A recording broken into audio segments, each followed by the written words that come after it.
ಇಷ್ಟಪಡುವಂಥ ಈ ಮುಸ್ಲಿಂ ರಾಷ್ಟ್ರ, ಭಾಳ ಇಷ್ಟಪಡ್ತಾರೆ ಅವರು ಮುಸ್ಲಿಂ ರಾಷ್ಟ್ರ ಅಂತ ಪಾಕಿಸ್ತಾನ. ಅವ್ರ ಬಡ್ಜೆಟ್ ಹೆಂಗಿದೆ ಒಂದ್ಸರಿ ಕಂಡುಬಿಟ್ಟು ನೋಡ್ರಿ, ನೀವು ಇಷ್ಟಪಡೋದು. ಯಾಕಂದರೆ ಬ್ರದರ್ಸ್ ಅಂದರೆ ನೀವು ಕುಕ್ಕರ್ ಬಾಂಬ್ ಹಾಕಿದಾಗೂ ಬ್ರದರ್ಸ್ ಅಂತೀರಾ, ಈ ರಾಮೇಶ್ವರ ಕೆಫೆ ಮಾಡಿದಾಗೂ ಅವ್ರ ಪರವಾಗಿ ಮಾತಾಡ್ತೀರಾ.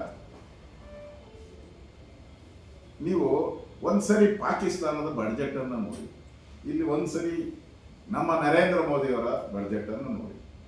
ನಾವು ಇವತ್ತು ಪ್ರಪಂಚದಲ್ಲಿ 5ನೇ ಸ್ಥಾನದಲ್ಲಿದ್ದೀವಿ.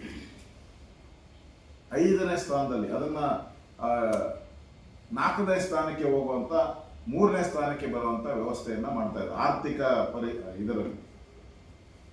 ಇನ್ನೊಂದು ಕಡೆ ಪಕ್ಕದಲ್ಲಿರುವಂಥ ಪಾಕಿಸ್ತಾನ, ನಮ್ಮದೇ ಸ್ವಾತಂತ್ರ್ಯ ಬಂದಾಗೆ ಅವ್ರಿಗೂ ಸ್ವಾತಂತ್ರ್ಯ ಬಂದಿದ್ದು, ಒಂದಿನ ಹೆಚ್ಚು ಕಮ್ಮಿ ಅಲ್ಲ ಬಂದಿದ್ದು.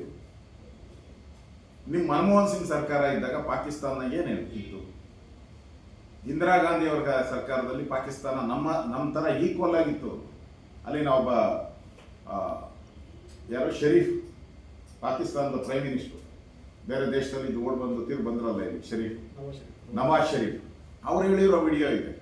ಅವ್ರೇನು ಹೇಳಿದ್ದಾರೆ, ಒಂದು ಕಾಲದಲ್ಲಿ ನಾವು ಭಾರತ ಈಕ್ವಲ್ ಆಗಿದ್ರಿ ನಾವಿಬ್ರು.